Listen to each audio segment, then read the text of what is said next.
Bismillah. Assalamualaikum warahmatullahi wabarakatuh. Ayah Bunda, izin insya Allah kajian akan kita mulai segera. Assalamualaikum Ayah Bunda dan teman-teman semua. Semoga Allah Ta'ala senantiasa menjaga guru-guru kita sekeluarga, serta seluruh umat muslim di dunia, terutama saudara-saudara kita yang sedang diuji di Palestina dan di negara lainnya. Jazakumullahu khair, ahlan wa sahlan kami ucapkan untuk teman-teman sekalian yang telah bersedia meluangkan waktunya di sini untuk kita sama-sama menambah iman kita sejenak di sini. Apa kabar nih semuanya? Semoga tentunya dalam keadaan yang sehat selalu dan imannya terus bertambah insya Allah. Alhamdulillah, Allah Ta'ala berikan kemudahan untuk kita menuntut ilmu bersama di kajian Parenting Atfal Playhouse yang kali ini Alhamdulillah diselenggarakan bersama dengan Fakih Muslim Indonesia. Masya Allah, kajian kali ini juga spesial karena dibuat menjadi seri kajian adab for parents yang Alhamdulillah akan dibawakan oleh Ustadz Muhammad Lukman Hakim Hafizahullah. Kali ini, insya Allah kita akan membahas tema satu, yaitu semangat belajar, semangat mengamalkan.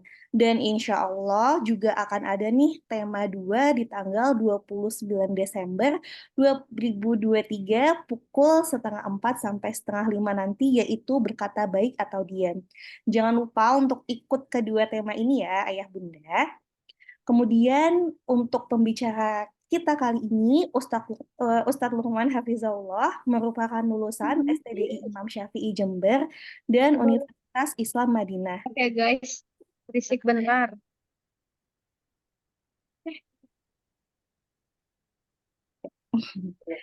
Maaf Bunda, belum di-mute. Oke, saat ini Ustadz aktif sebagai Kepala Sekolah Pesantren Urwah bin Zubair di Maros, Sulawesi Selatan. Barakallahu fiik Ustadz sudah bergabung dan bersedia meluangkan waktunya di sini. Sebelumnya, izin aku mau reminder untuk ayah, bunda, dan teman-teman semua mengenai adab penuntut ilmu.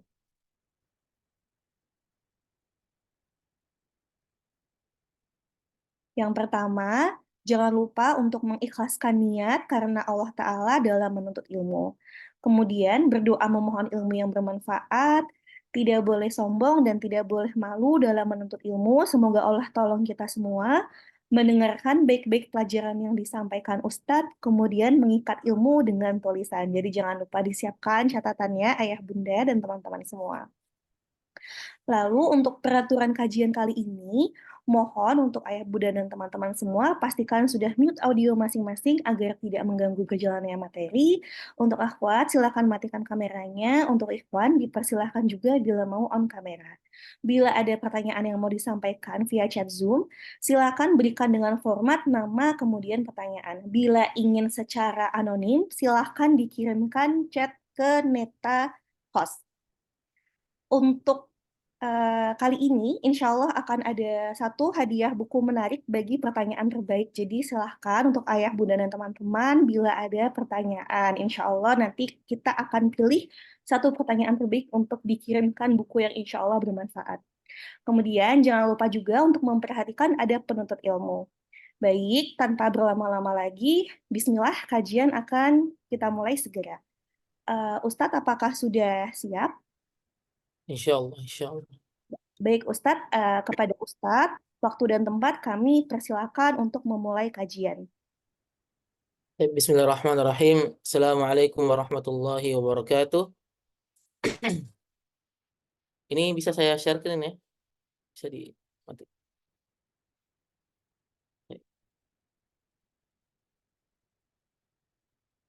Alhamdulillahi ala ihsani wa syukru lahu ala taufiqihi wa amtinani wa asyhadu an la ilaha illallah wahdahu la syarika la da'iyan ila ridwani wa asyhadu anna Muhammadan abduhu wa rasuluhu la nabiyya ba'da. Alhamdulillah pada hari ini, yaitu pada hari Jumat, Allah masih memberikan kepada kita kesempatan untuk menghirup udara segar. Ini yang kita harus patut syukurin. Allah masih memberikan kepada kita nikmat tangan. Allah masih memberikan kepada kita nikmat lisan yang kita bisa pergunakan untuk berzikir kepada Allah Azza wa Jal, yang kita bisa pergunakan untuk berselawat kepada Nabi Shallallahu Alaihi Wasallam, yang mana tidak sedikit juga dari saudara-saudara kita, mereka tidak bisa mengucapkan satu kalimat, bahkan satu huruf pun mereka tidak bisa ucapkan. Akan tetapi Allah masih memberikan kepada kita lisan, yang dengannya kita bisa berzikir, dengannya kita bisa beramar ma'ruf nahi mungkar, dengannya kita bisa mendidik manusia atau mendidik anak, dengannya kita bisa membaca Al-Quran. Ikhwan dan akhwat, azani Allahu wa iyyakum. Insyaallah pada hari ini kita akan belajar bersama yang berkaitan tentang beramal, semangat belajar dan beramal.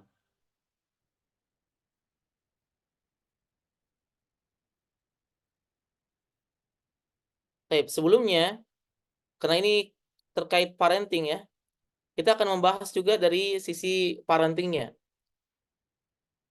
Yang pertama adalah tentang keutamaan memiliki anak. Yang mana sekarang kita melihat beberapa keyakinan ya.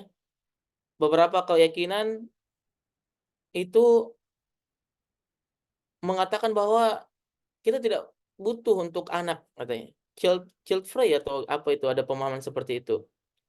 Perlu kita bahas tentang keutamaan memiliki seorang anak. Nabi Shallallahu Alaihi Wasallam bersabda, "Idza mata al-insanu inqata'a anhu amaluhu illa min thalathatin." Apabila seorang telah meninggal dunia, maka seluruh amalnya terputus kecuali 3.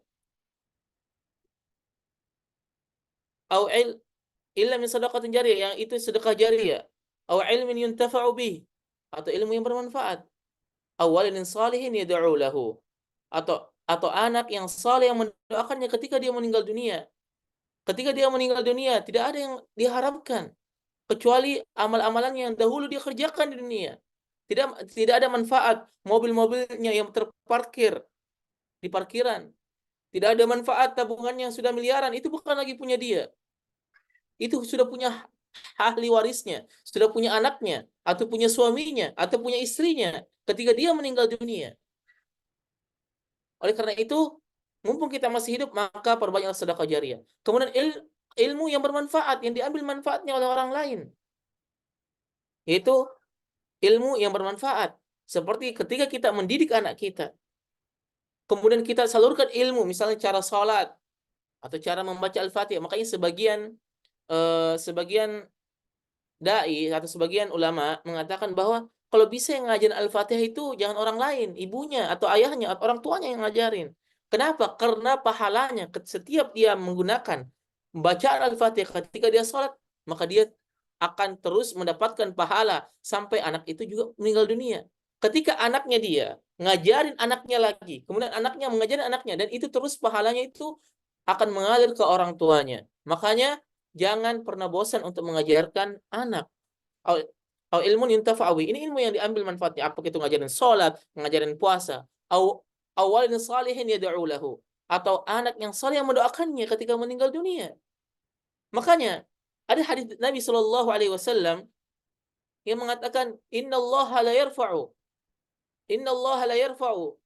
darajat 'abdi salih. Sesungguhnya Allah mengangkat derajat hamba yang saleh di surga nanti, fil jannah. Maka ketika derajatnya diangkat, dia merasa, kok derajat saya diangkat? Kelihatannya amalan saya biasa-biasa saja. Dan sampai dia tanyakan kepada Allah, "Anna li hada?" Kok bisa derajat saya diangkat? Apa kata Allah Azza wa Jalla? "Bistighfari waladika lak." Itu disebabkan karena anakmu itu selalu memintakan engkau ampunan. Selalu mengistighfarkan kamu ketika di dunia. Itu adalah manfaatnya anak yang saleh. Yang kedua adalah mengantarkan ke surga dan sebagai penghalang menuju neraka. Qala Nabi sallallahu alaihi wasallam, Nabi sallallahu alaihi wasallam mengatakan, "Man ibtuliya minal banati." Barang siapa yang diberi cobaan sesuatu karena anak-anak perempuan seperti itu, fa ahsana ilaihinna, lalu ia berbuat baik kepada mereka. Maksudnya dia didik anak perempuannya dengan baik, kemudian dia berikan pakaian, dia berikan makanan, dia didik benar-benar, dia sayangin. Apa balasannya? Kunna lahu sitran minan nar. maka anak tersebut akan menjadi penghalang untuk dari siksa neraka. Bukankah ini merupakan keutamaan yang sangat utama? Ini adalah keutamaan memiliki anak. Bagaimana dengan orang-orang zaman sekarang? Dengan landasan pengen lebih bahagia. Anak adalah beban. Iya, anak adalah ujian. Betul, anak adalah fitnah. Ujian yang diberikan oleh Allah Azza wa Jal. Akan tetapi orang yang sabar dalam mendidik anak, dalam membesarkan anak, maka dia akan mendapatkan balasan surga. Maka dia akan mendapatkan balasan amal jariah yang terus mengalir. Ikhwatal iman azani Allahu wa iyyakum.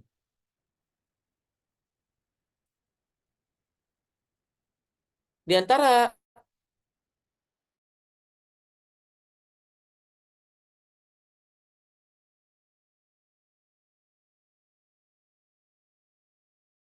jaa yaumul qiyamati ana wa huwa wa dhamma asabi'ah. Siapa yang mendidik dua anak perempuannya hingga ia dewasa, maka ia akan datang pada hari kiamat dalam keadaan aku dan dia, Nabi dan dia. Kemudian Nabi Shallallahu Alaihi Wasallam mendekatkan dua jari jemarinya, maksudnya dekat dengan Nabi Shallallahu Alaihi Wasallam, saking dekatnya dengan Nabi Shallallahu Alaihi Wasallam. Ini diantara keutamaan memiliki anak. Begitu juga Rasulullah Shallallahu Alaihi Wasallam bangga terhadap banyaknya anak.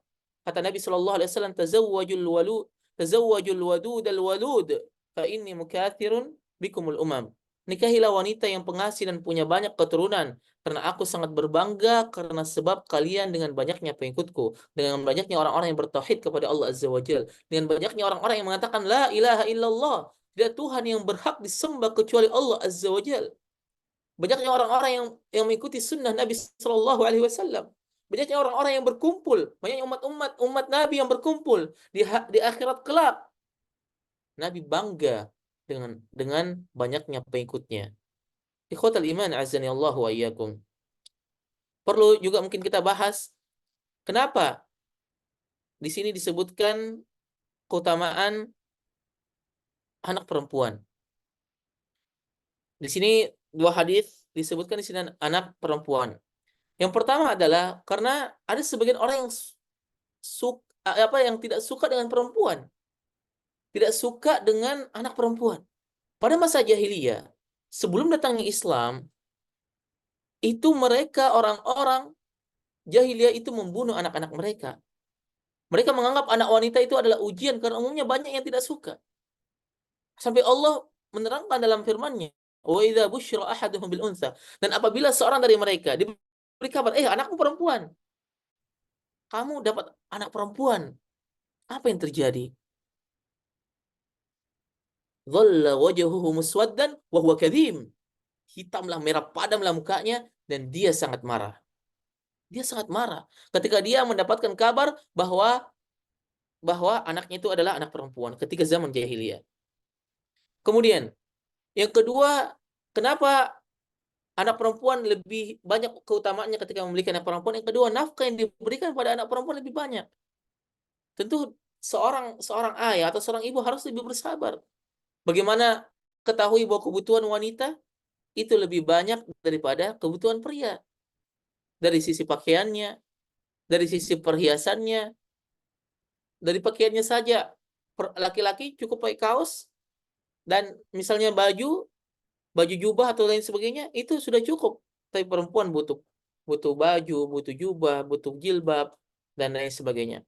Kemudian yang ketiga adalah mendidik anak perempuan lebih susah. Mendidik anak perempuan itu lebih sulit daripada mendidik anak laki-laki. Makanya keutamaannya juga besar.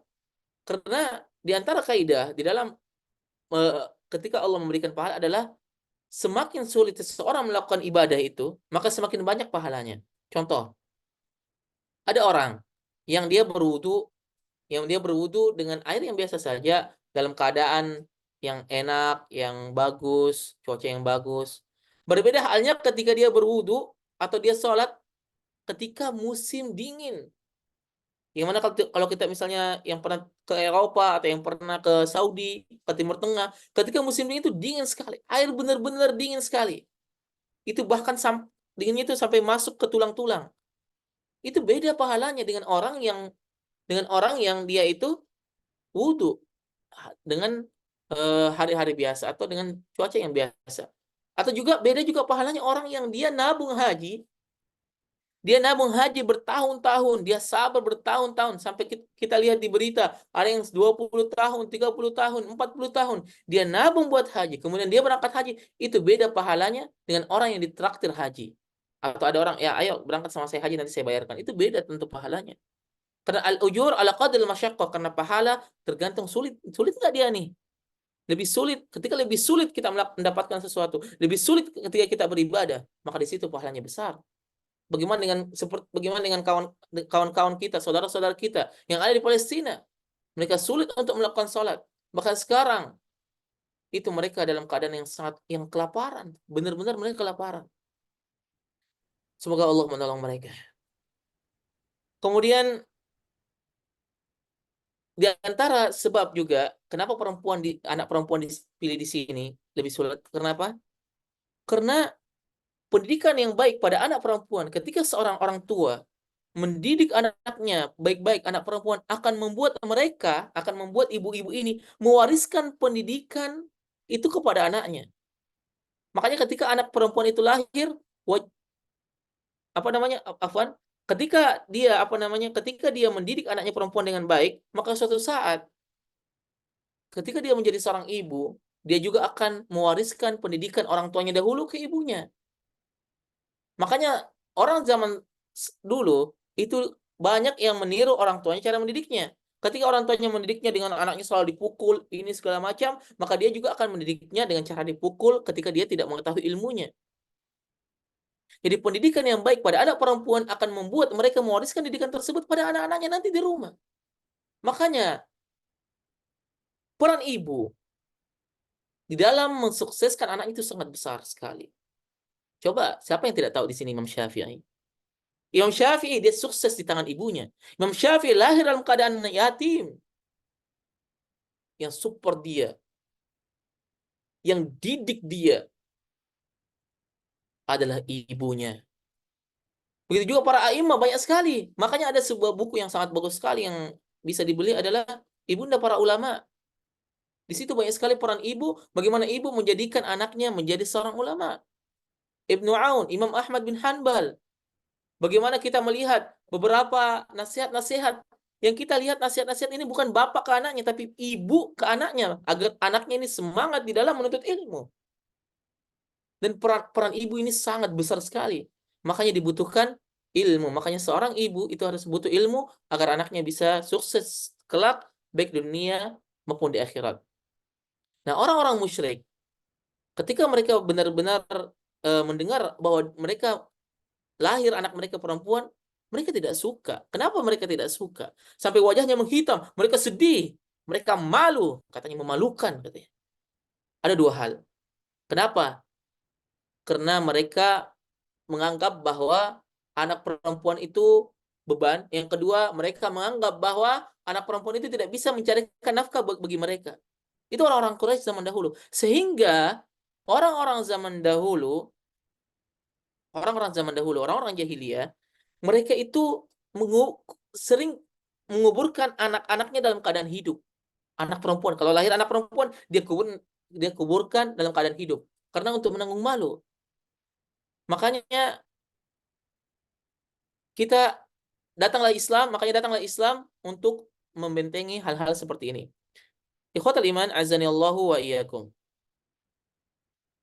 Kemudian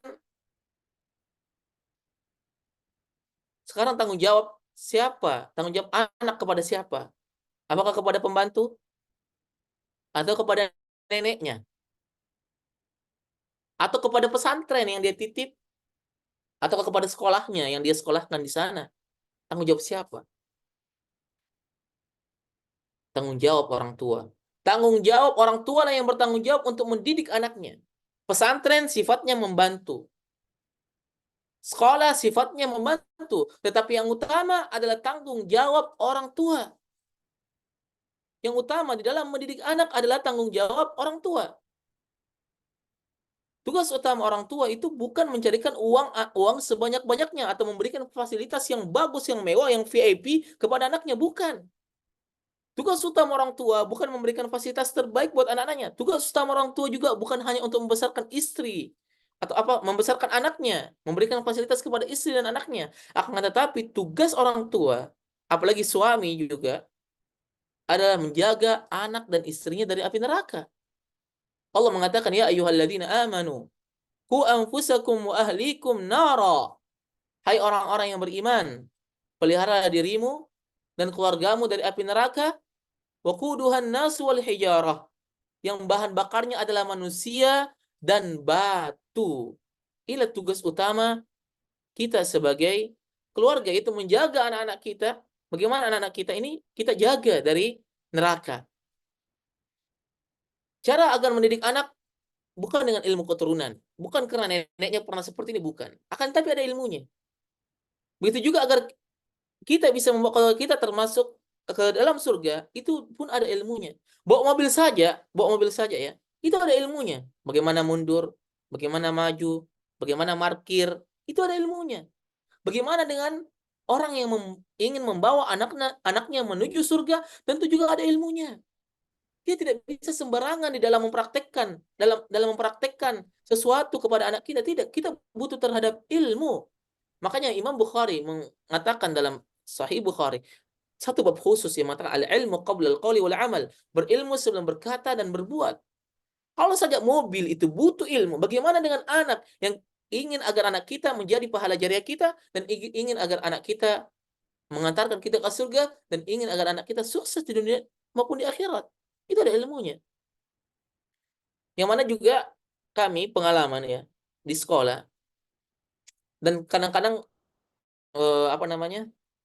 ngobrol-ngobrol dengan satu instansi dengan instansi yang lain, dengan teman-teman yang punya sekolah juga, teman-teman yang punya pesantren, teman-teman yang juga pimpinan pesantren, kami sering ngobrol.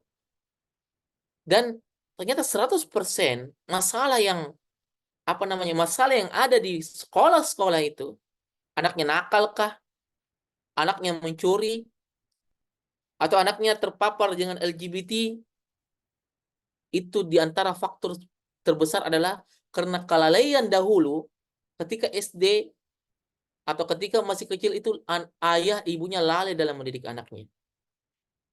Itu banyak sebab kalau kita lihat. Yang pertama adalah karena ayahnya atau ibunya selingkuh.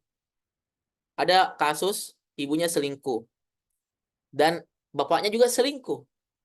Akhirnya tengkar dan lain sebagainya, anaknya tidak terurus. Akhirnya anaknya menjadi anak yang nakal. Atau anak yang benar-benar nakal karena stres, karena frustasi. Kemudian yang kedua adalah, sebabnya adalah itu hilangnya peran ayah sebagai pendidik.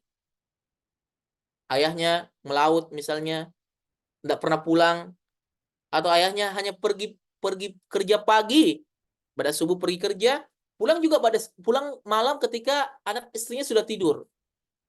Ini juga bahaya ini. Ini yang bisa menjerumuskan ke dalam ke dalam yang kita lihat adalah ke dalam LGBT yang banyak seperti ini, yaitu hilangnya peran seorang ayah sehingga anaknya itu terpapar. Apalagi ibunya misalnya tidak tahu parenting, tidak punya ilmu, akhirnya nitip sana saja, nitip ke sekolah tanpa memberikan dasar-dasar yang kuat, sehingga anaknya banyak terpapar seperti ini, terpapar pornografi dan lain sebagainya. Yang ketiga adalah sebabnya adalah yang ketiga kami lihat adalah karena ibunya atau ayahnya hanya menitipkan anaknya saja ke sekolah atau pesantren dan minimnya ilmu dalam perantingan anak. Gini maksudnya, dia hanya nitip, dia benar-benar tawakal, bismillah kamu masuk pesantren, kamu dididik di sana. Tidak bisa. Sehingga kalau pulang, nggak diawasin sama orang tuanya. Kalau pulang dari pesantren atau pulang dari sekolah, tidak diawasin sama orang tuanya, dikasih gadget, udah, tafadhol, silahkan bebas. Dan ini banyak anak-anak yang terpapar pornografi zaman sekarang. Kenapa? Karena kurangnya pengawasan orang tuanya. Kemudian di antara yang selanjutnya yang banyak membuat anak-anak itu nakal atau yang melakukan hal-hal yang diharapkan oleh Allah, minum minuman keras, bahkan yang menjadi saya punya ada kenalan, dia punya murid itu anaknya itu tukang balap liar padahal masih SMP kelas 1 atau kelas 2. Kenapa? Ternyata ini ibunya nggak terlalu perhatian sama anaknya. Bapaknya ini pergi kerja, nanti pulang mungkin 6 bulan sekali atau 1 tahun sekali, jarang di rumah. Sehingga sang anak tidak mendapatkan pendidikan yang baik dari orang tuanya. Hanya pure hanya mendapatkan pendidikan dari sekolah. Atau karena ibunya itu mengejar karir, sehingga sang anak dititip di pembantunya atau di neneknya. Atau di neneknya.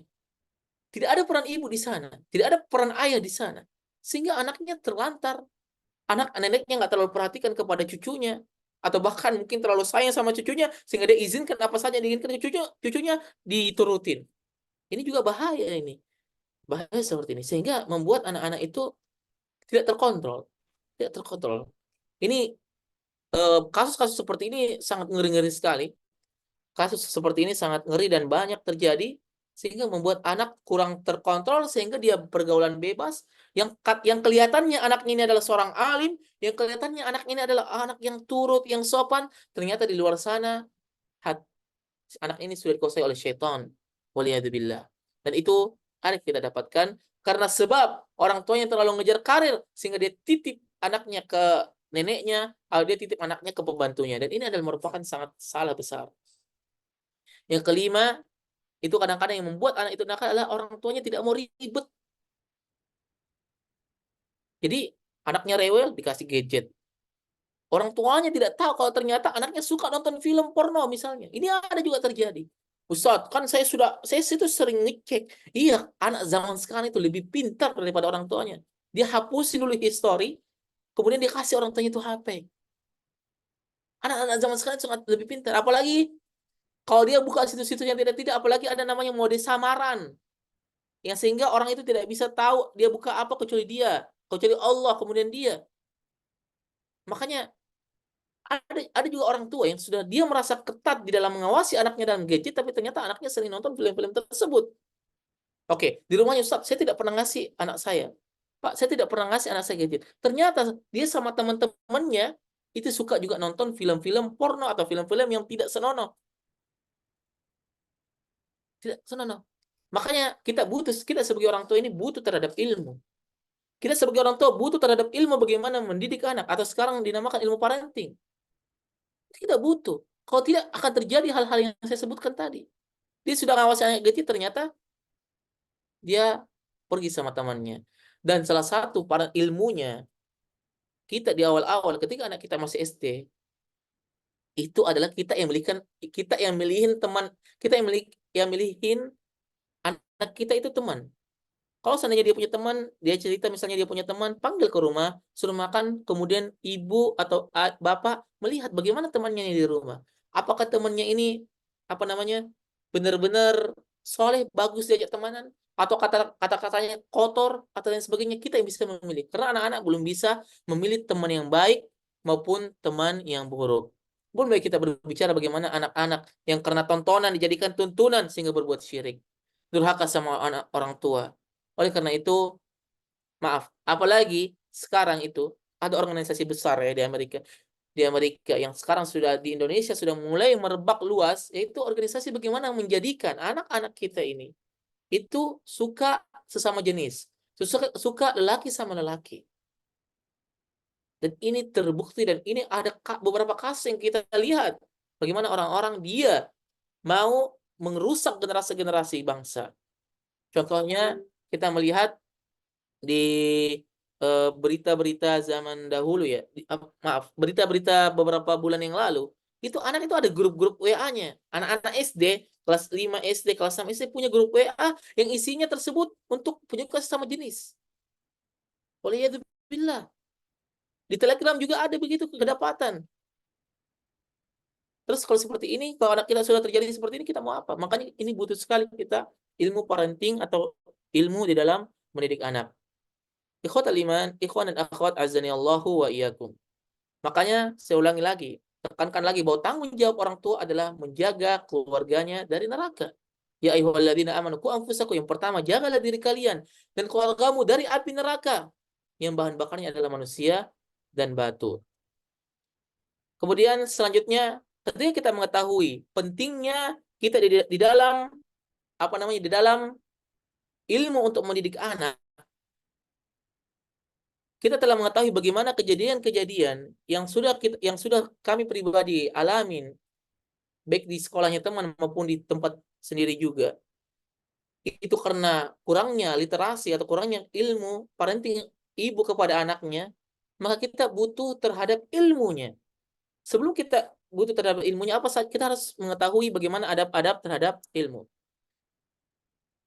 Yang pertama adalah ketika kita ingin menuntut ilmu, kita harus ikhlas kepada Allah Azza wa Jalla.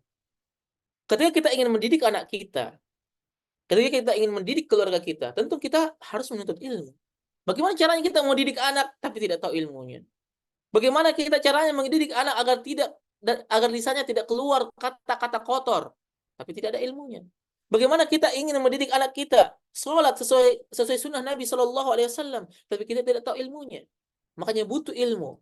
Caranya poinnya adalah yang pertama adalah adabnya adalah harus ikhlas kepada Allah Azza wa Jalla. Harus ikhlas kepada Allah Azza wa Jalla. Karena orang kalau seandainya dia tidak ikhlas di dalam menuntut ilmu, orang kalau seandainya tidak ikhlas dalam menuntut ilmu itu sangat berbahaya sekali. Sebagaimana kata Nabi Shallallahu Alaihi Wasallam, "Man ta'allama ilman li ghairillah, atau arada bihi ghaira wajhillah, falyatabawwa maq'adahu minan nar." Barang siapa yang mempelajari ilmu karena selain Allah atau menginginkan selain wajah Allah, maka silahkan menempati tempat duduknya di neraka. Ini sangat ngeri sekali. Makanya kita harus benar-benar ikhlas kepada Allah Azza wa Jal. Kemudian, di antara poin selanjutnya adalah kata Nabi Shallallahu Alaihi Wasallam, "Man ta'allama ilman mimma yubtagha bihi wajhullah, la yata'allamuhu illa liyusiba bihi 'aradan min ad-dunya, lam yajid 'arfal jannati yaumal qiyamah." Barang siapa yang dia menuntut ilmu yang sepatutnya dituntut karena wajah Allah, tetapi dia tidak mempelajarinya kecuali untuk mendapatkan bagian dari dunia. Dia menuntut ilmu karena dunia, dia ingin menuntut ilmu biar terkenal, ingin menuntut ilmu biar menjadi influencer, menuntut ilmu agama untuk menjadi influencer misalnya. Atau dia ingin menuntut ilmu agama untuk mendebat orang-orang, mendebat ahli ilmu yang lainnya. Maka kata Nabi Shallallahu Alaihi Wasallam, "Lam yajid arfal jannati yaumil qiyamah." Maka dia tidak akan bisa mencium aroma surga pada hari kiamat. Begitu juga di hadis lain, Nabi Shallallahu Alaihi Wasallam mengatakan, "Man talabal ilma liyumariya bihi sufaha." Barang siapa yang menuntut ilmu untuk mendebat orang-orang bodoh, untuk menyaingi para ulama, yasrifa bihi wujuhan nas, atau agar memalingkan wajah-wajah manusia. Jadi agar orang perhatiin dia nih, agar dia dibilang orang berilmu. Wah, ini cakep nih, dia berilmu nih. Ini pengajarnya yang sekolah kakak ini. Apa katanya? Niscaya Allah akan memasukkan dia ke dalam api neraka. Makanya ketika kita menuntut ilmu, maka kita usahakan untuk ikhlas kepada Allah Azza wa Jalla. Ibrahim An-Nakhai mengatakan, "Man ibtagha syai'an minal ilmi yabtaghi bihi wajhallahi azza wa jalla, ataahu Allahu minhu ma yakfi." Makanya barang siapa yang dia menuntut ilmu karena benar-benar mencari wajah Allah, apalagi dia menuntut ilmu untuk mendidik anak-anaknya, maka balasannya apa? Ataahu Allahu minhu ma yakfi. Maka Allah akan memberikan bagi dia kecukupan.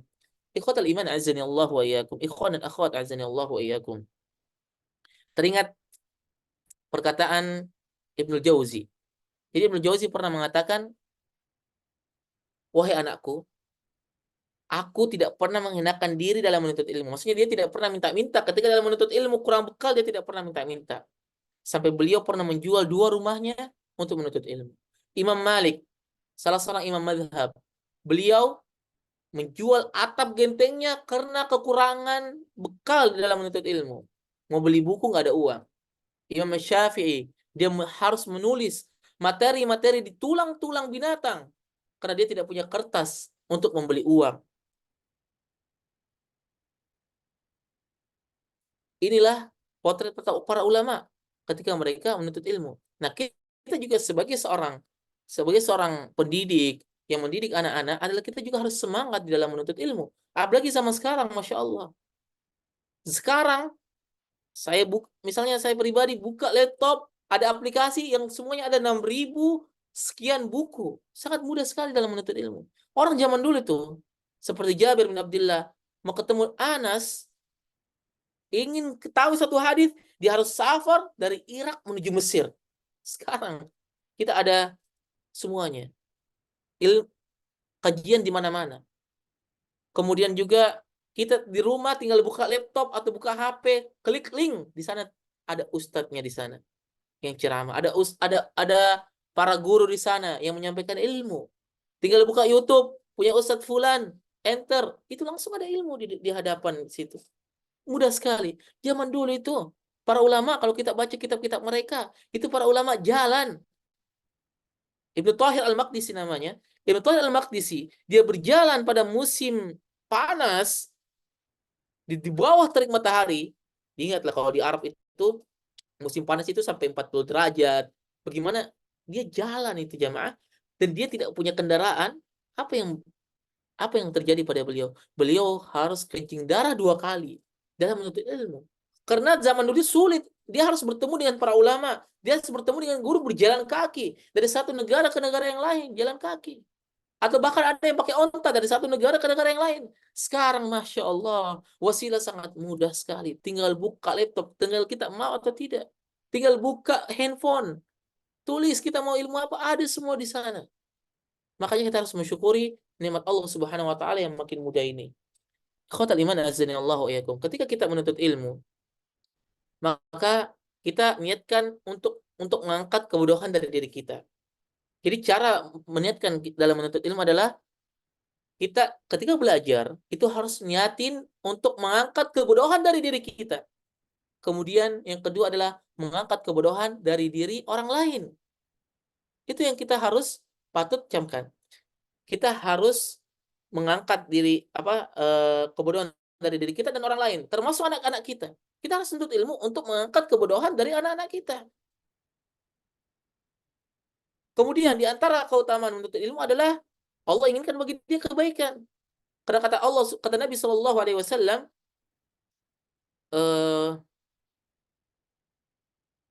yang artinya barang siapa yang Allah inginkan baginya kebaikan, maka Allah akan ajarkan kepadanya agama.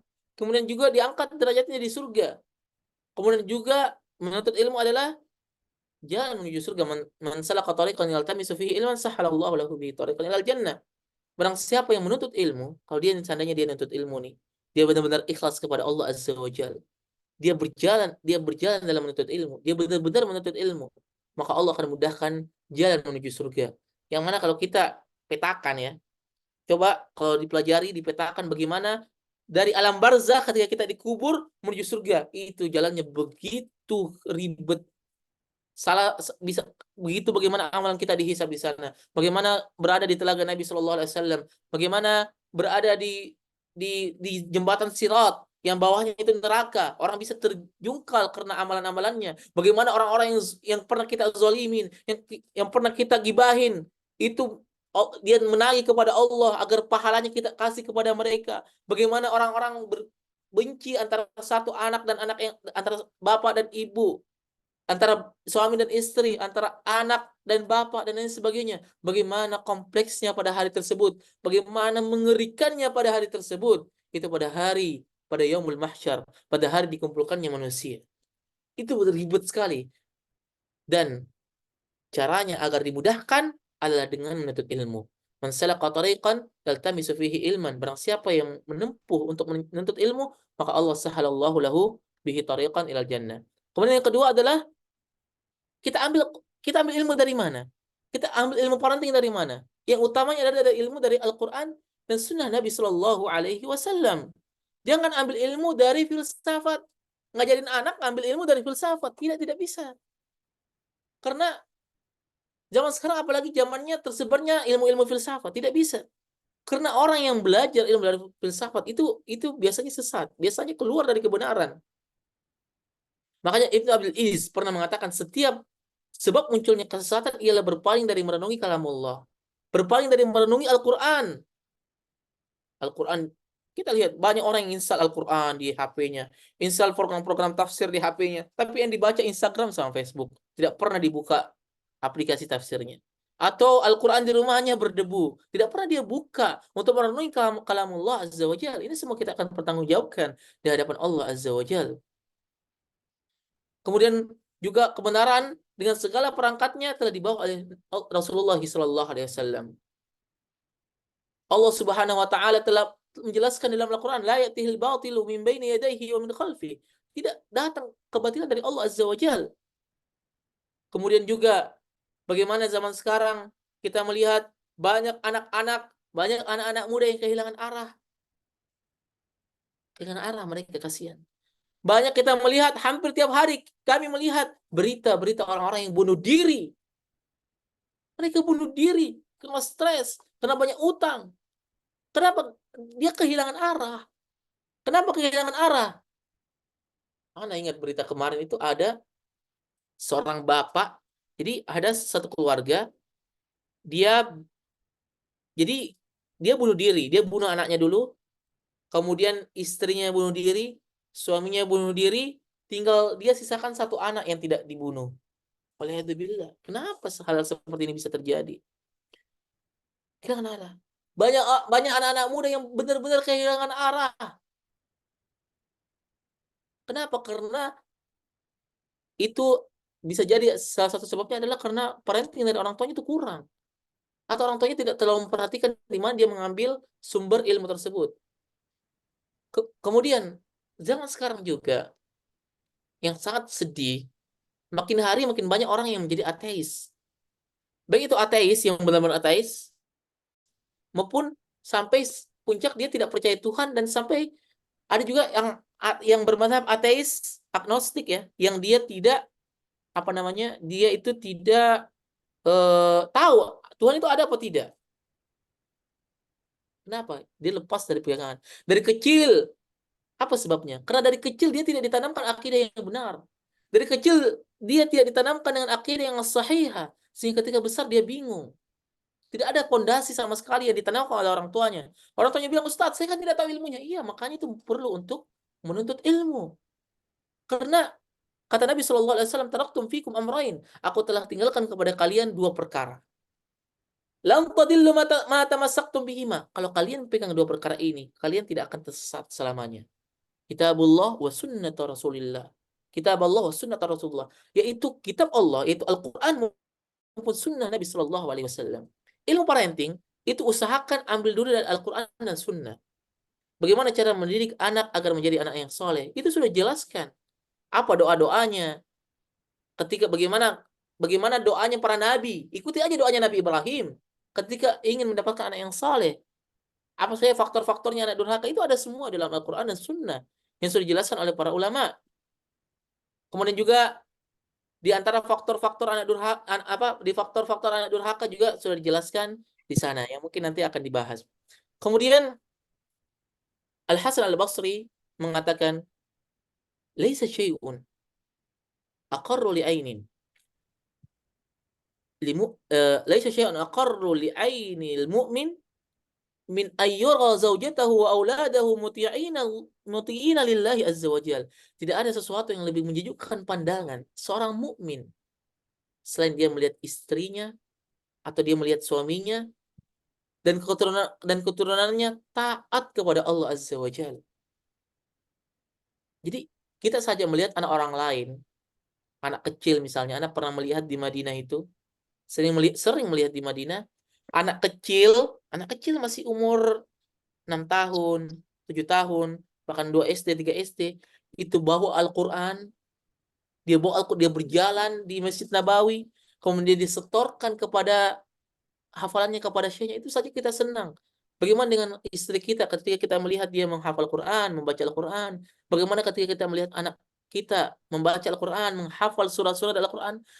Mereka taat kepada Allah Azza wa Jalla, itu sangat-sangat indah sekali. Sangat-sangat menyejukkan pandangan sekali. Ikhwatal iman azani Allah wa iyyakum. Ikhwan dan akhwat azani Allah wa iyyakum.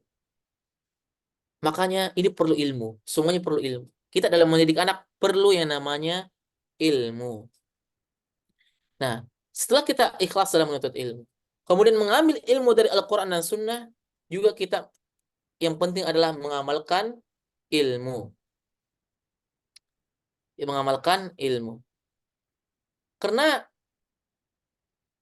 tujuan seorang belajar itu adalah mengamalkan. Tujuan utama seorang untuk belajar ilmu itu mengamalkan. Bukan untuk kumpul-kumpulan data doang, bukan untuk keren-kerenan, bukan. Tapi tujuan orang belajar ilmu agama ialah mengamalkannya dan mempelajari ilmu agama itu sebagai wasilah untuk beribadah kepada Allah Azza wa Jalla. Termasuk ilmu parenting. Termasuk ilmu bagaimana mendidik anak-anak kita agar menjadi anak-anak yang saleh atau salihah.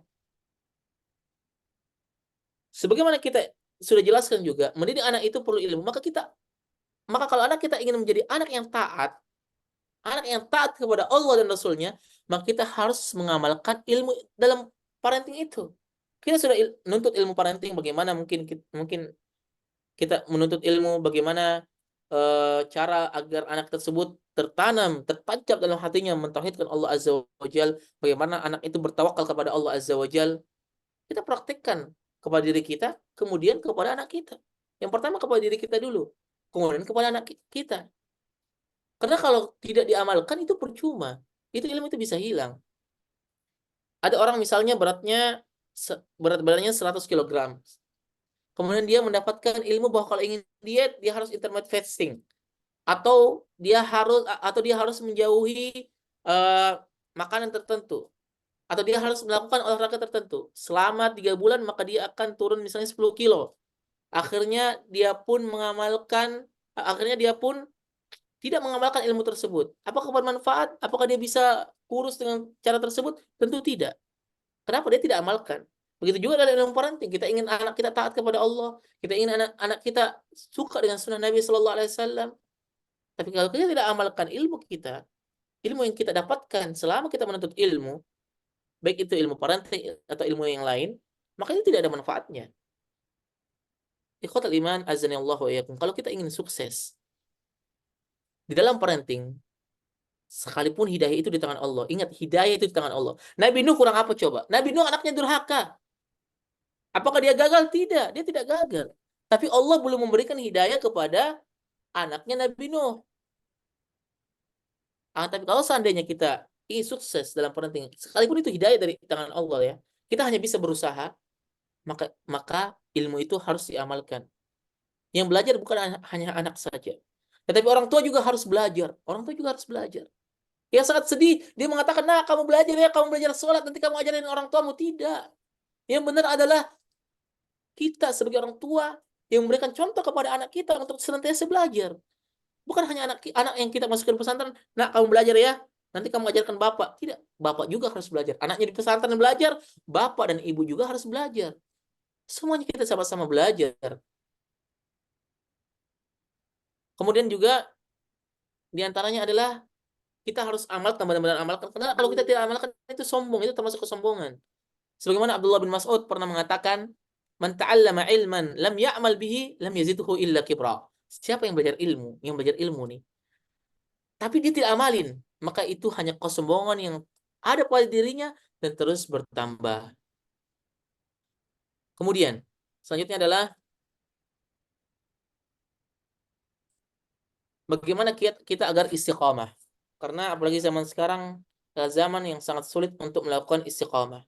Di zaman saat ini adalah zaman yang sangat-sangat sulit, yang sangat gampang untuk mengakses maksiat-maksiat. Di mana dulu orang kalau seandainya dia tidak ingin maksiat itu di rumahnya. Tapi zaman now sekarang ini orang di kantongnya orang bisa bermaksiat. Di kamarnya orang bisa bermaksiat. Di mana saja bisa maksiat, di mana saja. Dengan adanya teknologi, handphone dan lain sebagainya. Yang pertama adalah ikhlas dalam menuntut ilmu. Jadi seorang bisa meraih ilmu itu sesuai dengan kadar ikhlasnya. Jadi kalau mau istiqomah dalam menuntut ilmu atau di dalam mengamalkan ilmu, maka dia harus ikhlas di dalam di dalam belajar. Karena faktanya adalah banyak orang-orang yang belajar itu karena ikut-ikutan saja, untuk pamer-pamer saja. Kadang ibu-ibu ngumpul kajian, tujuan utamanya itu bukan belajar. Tapi tujuan utamanya buat jajan bareng, ketemu bareng, kongko-kongko sama temannya, gosip-gosip dengan teman kajian. Itu harus diubah ya. Itu dengan meluruskan niat. Syekh Shalih Al-Utsaimin pernah mengatakan, "Fal ilmu syajaratun wal 'amalu thamratun wa innama yuradul 'ilm bil 'amal." Ilmu itu ibarat pohon. Ibarat pohon. Dia menuntut ilmu, ilmu itu ibarat pohon. Amal itu buahnya.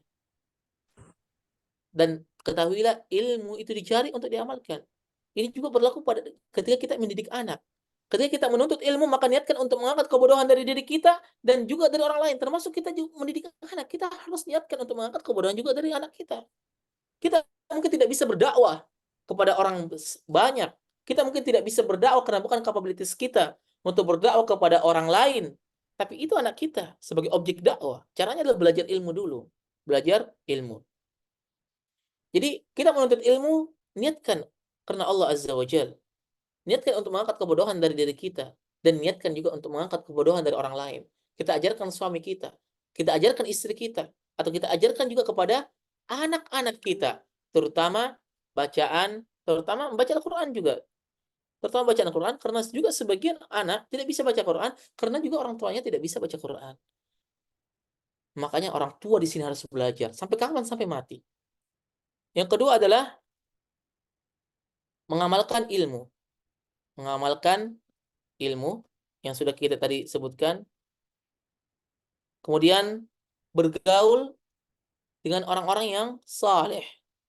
Bergaul dengan orang yang saleh. Allah memerintahkan kita untuk bersama dengan orang-orang yang baik. Jangan bergaul dengan dengan ibu-ibu atau bapak-bapak, nongkrong dengan orang-orang yang suka ngomongin barang-barang mewah. Kalau suka bergaul, jangan bergaul dengan orang-orang yang dia bicaranya, saya sudah punya tas Hermes, kamu sudah beli belum? Itu bisa membuat penyakit hati. Saya sudah punya tas LV atau baju LV. Saya punya HP iPhone. Itu dia suka dengan circle seperti itu. Tidak. Allah merintahkan kita sebagaimana dalam surat At-Taubah, ya ayyuhalladzina amanu taqullaha wa kunu ma'as shadiqin. Hai orang-orang yang beriman, bertakwalah kepada Allah dan hendaklah kamu bersama orang-orang yang jujur, orang-orang yang benar. Tidak usah ikut dengan circle-circle yang toksik atau circle-circle yang membuat hati kita rusak, yang membuat hati kita hasad. Circle-circle yang di sana hanya gibah-gibah, ngomongin orang, gosipin orang. Jangan jauhi circle-circle itu. Jangan bergaul dengan orang-orang yang merusak hati kita, merusak iman kita, merusak agama kita. Ketika waktunya sholat, kita mau pergi sholat, so alim lu. Jangan bergaul dengan orang-orang seperti itu. Tinggalkan. Begitu juga grup yang tidak manfaat, keluar saja. Tidak usah perhatikan omongan orang lain. Grup yang isinya maksiat, grup yang isinya gibah, keluar. Jangan mau di sana. Jangan mau hati kita dirusak. Karena suatu saat di akhirat kelak kita yang akan bertanggung jawab terhadap amalan kita sendiri-sendiri. Yang pada hari tersebut akan dibukakan lembaran-lembaran amalan, catatan-catatan amalan kita. Oleh karena itu, mulai dari sekarang kita introspeksi diri. Kita pilih teman-teman yang saleh. Kita pilih teman-teman yang semangat dalam menuntut ilmu. Kita pilih teman-teman yang semangat di dalam mengikuti kajian. Kita pilih teman-teman yang mungkin dia punya ilmu dari kita dalam mendidik anak. Orang yang berilmu, kita teman dengan para ustadz atau ustadzah. Kita temani mereka. Ikuti akhlak-akhlak orang yang berakhlak baik. Temani mereka. Jadi itu yang kita harus temani. Karena betapa banyak orang berubah. Karena temannya, dia berubah menjadi istiqamah karena dia memilih teman yang baik. Begitu juga,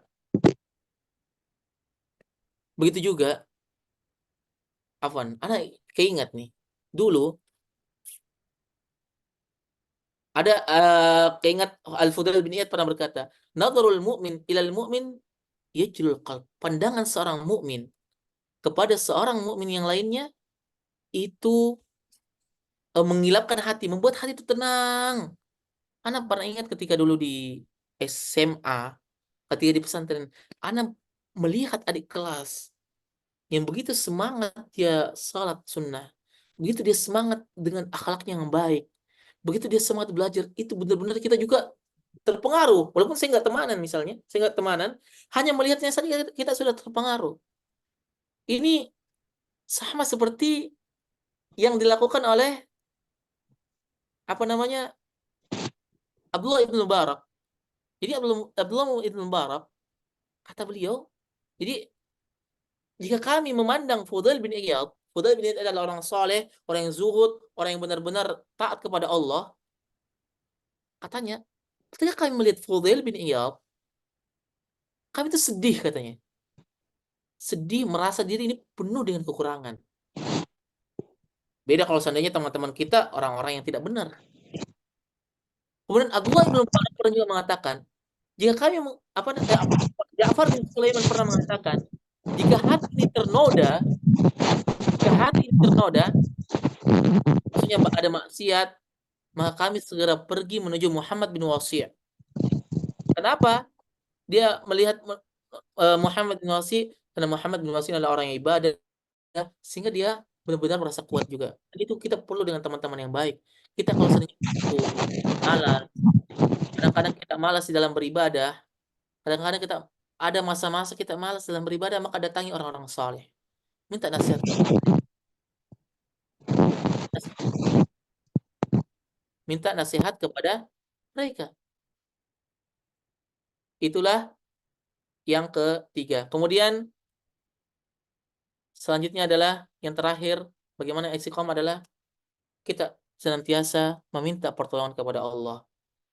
Rabbana, ya Rabb, limpahkanlah kesabaran atas diri kami dan teguhkanlah pendirian kami dan tolonglah kami terhadap orang-orang yang kafir. Itu dalam surat Al-Baqarah ayat 250. Rabbana frik alaina sabra wa tsabbit aqdamana wansurna 'alal qaumil kafirin. Mungkin ini saja yang bisa kami sampaikan. Mudah-mudahan bermanfaat. Wassallallahu ala nabiyyina Muhammad wa ala alihi washabbihi wasallam. Kami kembalikan kepada MC. Barakallahu fikum. Wafik Barakallah Ustadz, jazakallahu khair atas ilmu serta nasihatnya. Semoga bermanfaat dan dapat diamalkan oleh kita semua. Amin. Allahumma amin. Ustadz Afwan, apakah masih ada waktu untuk pertanyaan? Mengingat di Maros mungkin sudah mau maghrib. Silakan 10 menit. Oke, baik Ustadz. Bismillah, mungkin kita langsung ke pertanyaan ya Ustadz. Ada mungkin kita berikan untuk 2 pertanyaan, apakah masih aman Ustadz? Ya, insyaallah, insyaallah. Baik, ini ada 2 pertanyaan anonim. Bismillah, yang pertama. Assalamualaikum warahmatullahi wabarakatuh. Afwan, izin bertanya Ustadz, ketika anak sering bermain dengan saudara sepupu sebayanya sekitar usia 3 tahunan, Ana rasa banyak perubahan sikap dan perilaku anak-anak yang berefek negatif. Apakah dengan membatasi anak bermain dengan lingkungan, terutama lingkungan keluarga, itu pilihan yang tepat? Dan bagaimana sebaiknya sikap kita sebagai orang tua, terutama agar tidak mengganggu persaudaraan, silaturahim antar saudara. Jazakallahu khair, Ustadz. Wa jazakumullahu khairan. Baik. Terima kasih sebelumnya atas pertanyaannya. Jadi ketika kita sudah mendeteksi bahwa ada anak ini umur 3 tahun, kita punya anak umur 3 tahun, kemudian dia bergaul dengan sepupunya, ternyata banyak perubahan-perubahan negatif, maka yang pertama kita lakukan adalah meminta pertolongan kepada Allah Azza wa Jalla agar Allah menjaga anak kita. Yang kedua adalah ketika kita melihat pengaruh negatif dari sepupunya, tegur langsung bahwa misalnya sepupunya memberikan pengaruh negatif tentang bicara-bicara yang jorok atau bicara kotor, maka tegur bahwa kita kasih tahu bahwa ini merupakan bicara kotor, kamu jangan diikutin. Yang ketiga adalah dengan membatasi. Itu sudah bagus untuk membatasi. Sehingga ketika kita membatasi, karena gini, masalahnya adalah ada juga sebagian juga yang kasus yang kami dapati di lapangan, ketika itu dia juga banyak, maaf, kalau katanya vulgar, dia dapat pelecehan, itu juga dari sepupunya sendiri. Atau dia melihat yang hal-hal yang tidak atau melihat hal yang tidak harus dilihat orang anak kecil, itu dari sepupunya sendiri, dari keluarganya sendiri. Ini waliyadzubillah, jangan sampai terjadi terhadap anak kita. Makanya itu sudah sangat tepat untuk membatasi membatasi dengan sepupu. Adapun kalau seandainya main, maka awasin ketika dia bermain sama sepupunya, diawasin, jangan sampai lepas, dan setiap ada hal-hal yang negatif dari sepupunya kita nasihatin. Nasihatin sepupunya juga, dinasihatin sepupunya bahwa ini tidak baik, begitu juga anak kita dinasihatin. Kemudian bagaimana caranya agar seandainya tersebut apa namanya, tidak merusak hubungan keluarga. Insya Allah tidak merusak hubungan keluarga selama kita lakukan itu dengan baik-baik, dengan secara halus, tidak kasar, dan melakukan dengan penuh rahmat dan kasih sayang. Kemudian juga jangan lupa juga untuk didoakan yang anak sepupunya ini dan beritahukan orang tuanya jika perlu. Jika seandainya perlu diberitahukan orang tuanya bahwa anaknya begini begini begini, maka itu lebih baik. Tapi kalau seandainya menimbulkan mudarat, maka kita doakan mudah-mudahan sepupunya ini bisa berubah. Jadi yang tadi kesimpulannya adalah tetap bisa bermain tapi di bawah pengawasan, jangan sampai ada yang kita tidak inginkan. Yang kedua adalah kita amar ma'ruf nahi mungkar, ini termasuk nahi mungkar. Itu memberitahu bahwa ini adalah hal yang buruk, yang tidak boleh kamu lakukan, yang tidak boleh diulangi, dan lain sebagainya. Mungkin itu saja. Baik, jazakallahu khair Ustadz untuk jawabannya. Semoga bermanfaat untuk penanya. Amin. Selanjutnya ada pertanyaan, bagaimana solusi ketika semangat belajar anak turun karena jurusan yang ditempatkan orang tuanya bukan dalam kemampuannya atau bakatnya, sehingga ada pertentangan antara anak dengan orang tua. Syukran atas kesempatannya Ustadz. Mungkin beliau minta diberikan pandangan dari segi agama, baik dari anak maupun orang tua. Boleh diulang pertanyaan tadi agak putus-putus. Oh ya, Maaf. untuk pertanyaannya, Assalamualaikum warahmatullahi wabarakatuh, Ustadz. Pertanyaannya, bagaimana solusi ketika semangat belajar anak turun? Karena jurusan yang ditempatkan orang tuanya bukan dalam kemampuan atau bakatnya, sehingga ada pertentangan antara anak dengan orang tuanya. Syukron atas kesempatannya. Baik. Maaf. Yang pertama adalah misalnya semangat belajar anak turun, maksudnya anaknya ini kuliah atau jurusan apa ini anaknya? Di pertanyaan tidak dijelaskan. Ustadz mungkin bisa secara general, kalau dari penanya ingin diarahkan pandangan secara agama karena jadinya terjadi pertentangan antara anak dengan orang tua. Baik. Insya Allah. Baik. Ayo mandi. Terima kasih atas pertanyaannya. Bagaimana agar semangat belajar yang mana itu bukan bakatnya? Yang pertama seharusnya bagi orang tua itu untuk memperhatikan atau memasukkan anaknya sesuai dengan bakat anaknya. Misalnya anaknya tidak suka jurusan matematika kalau kuliah ya, misalnya jurusan matematika, misalnya kalau kuliah. Maka dia masukkan anaknya ke jurusan yang sesuai dengan bakatnya. Adapun yang kedua dari sisi agama, yang pertama adalah kita sekali lagi senantiasa meminta pertolongan kepada Allah Azza wa Jal agar anak kita ini benar-benar semangat dalam belajar. Mungkin ada pelajaran yang dia tidak suka tapi itu butuh, tapi itu adalah kebutuhan. Dia misalnya tidak suka terhadap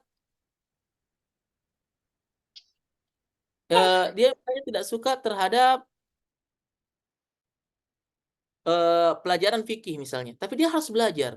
Tapi ternyata dia tidak sesuai dengan keinginannya, karena tidak sesuai dengan bakatnya, tidak sesuai dengan apa yang dia inginkan. Maka di sini tugas orang tua adalah dia harus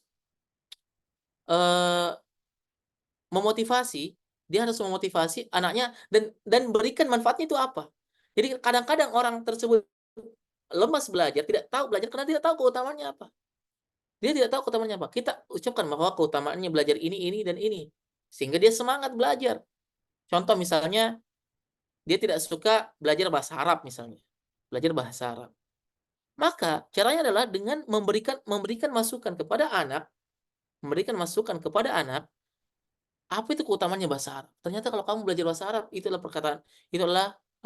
lughatul Quran, bahasa sunnah. Nggak semangat lagi. Kamu nih kalau belajar bahasa Arab, kamu bisa sekolah misalnya di Timur Tengah, kamu bisa sekolah di Madinah, kamu bisa sekolah kamu bisa berdiskusi dengan orang-orang di Arab sana. Kalau dia suka bisnis, kamu bisa berbisnis dengan orang-orang Timur Tengah, kamu bisa ekspor impor dan lain sebagainya.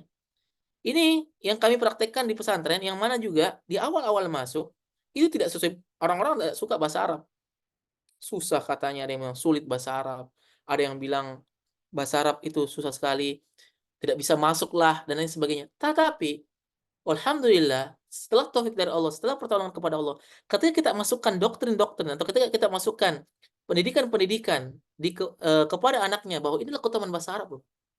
Sehingga akhirnya dampaknya sangat luar biasa. Semangat lagi di dalam di dalam belajar. Mungkin bisa jadi tidak sesuai bakatnya, orang tua milih pelajaran yang mungkin dia tidak sesuai bakatnya misalnya, akan tetapi di sana ada hal yang penting yang tidak diketahui oleh anak, maka tugas kita sebagai orang tua itu memberikan pandangan bahwa ini keutamaannya, kamu belajar ini nih, manfaatnya ini nih.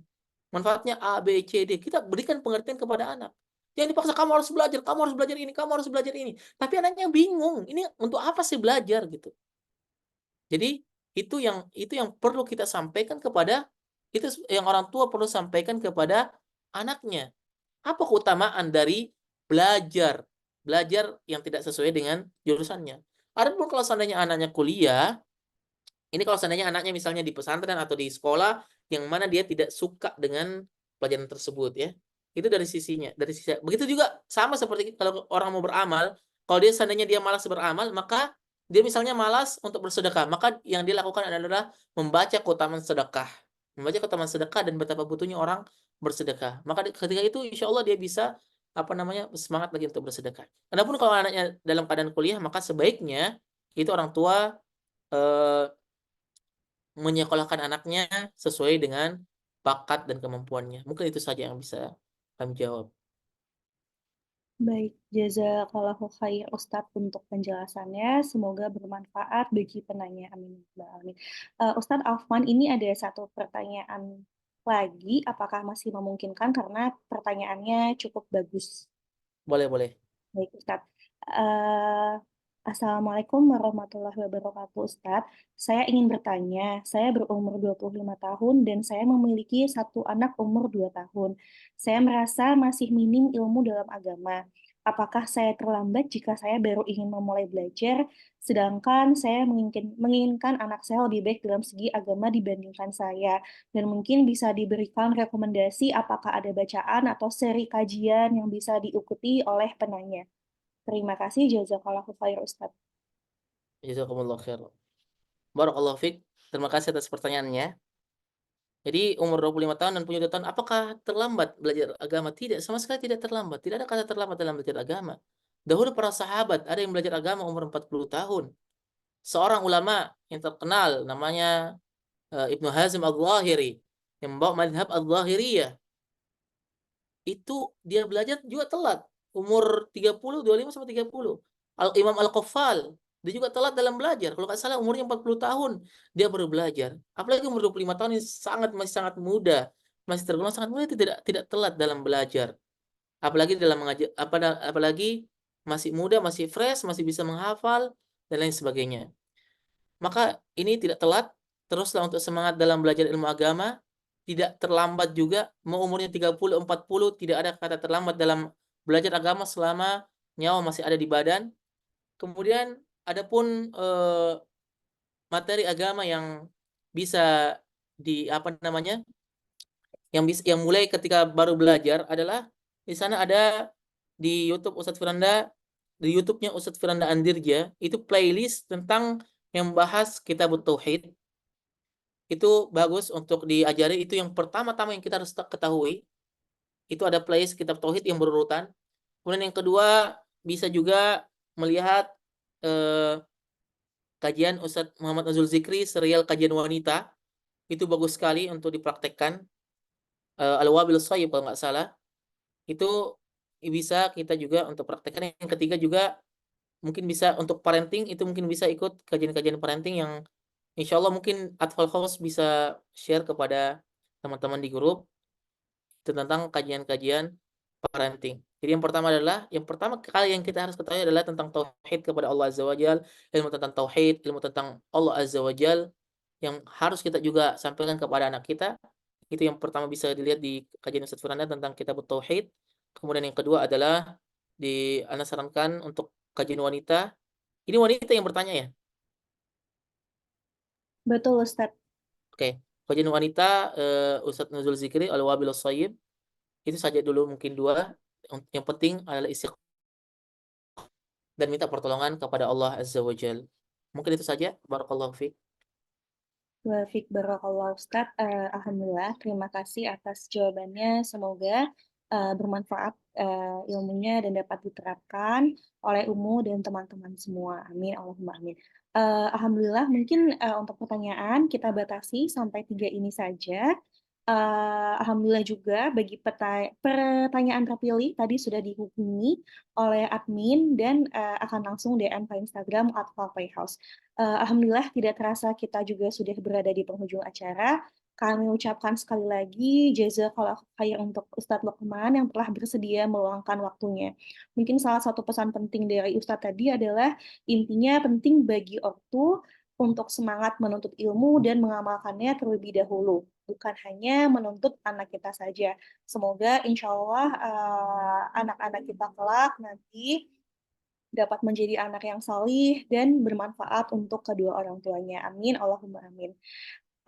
Kemudian insya Allah kajian seri ini akan ada lanjutannya, yaitu di Jumat minggu depan, tanggal 29 Desember 2023, pukul 4:30 sampai 4:30. Jangan lupa untuk ikuti kajiannya ya Ayah Bunda.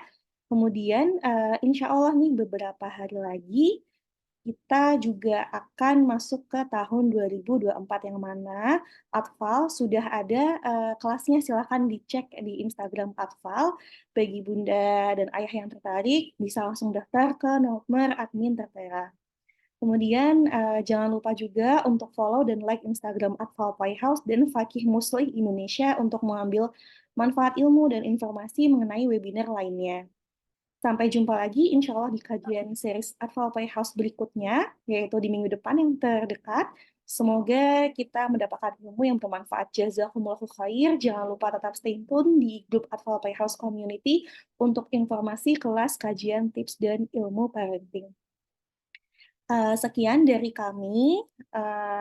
Silakan untuk baca doa kafaratul majlis masing-masing. Subhanakallahumma bihamdika asyhadu an la ilaha illa anta astaghfiruka wa atubu ilaik. Wassalamualaikum warahmatullahi wabarakatuh. Sampai jumpa Ayah Bunda.